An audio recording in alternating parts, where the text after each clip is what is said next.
Imagine preparing for years, sacrificing sleep and missing family celebrations, spending lakhs on coaching, only to wake up and discover the system you had trusted failed.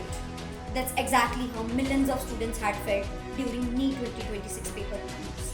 Hi everyone, this side Pari and you all are welcome to Ocean News. What began as outrage over one examination soon exploded into something far bigger. It wasn't just about leaked paper. It became a question of trust. Can India's education system still be trusted? And if not, who should be held responsible?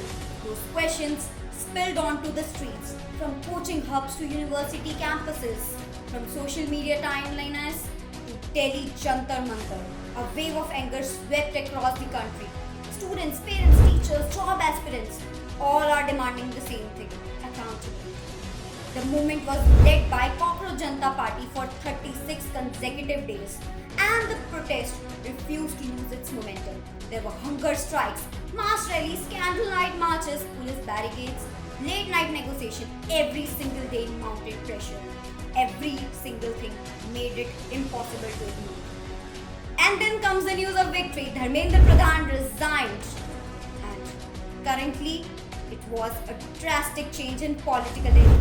A reminder that when public pressure continues long enough, governments are forced to respond within hours. BJP leader Prahlad Joshi was handed the education ministry. The government moved quickly. A high-level committee was announced to recommend examination reforms.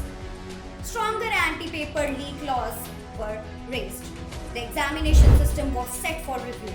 For a moment, it seemed like mass protesters had achieved exactly what they had wanted. The movement was pulled off from the streets. But silence didn't last longer. Just a day later, the Cockroach Janata Party made another explosive claim. According to CJP leaders, several promises made by the government during negotiations have not been fulfilled. They alleged that some protesters continue to face legal action, that commitment made behind closed doors remain incomplete. Accountability cannot end just with resignation. Their message is simple: fill the promises, else the movement will be back. Which brings us to the man of center, Prahlad Joshi. His challenge is not just to run the ministry, it's about rebuilding the confidence of millions of young students. Because trust once broken is never easy to restore. A minister has changed the headlines, but the biggest question still remains: will India's education system truly change, or has the real battle just begun? For more updates, stay tuned on Ocean News.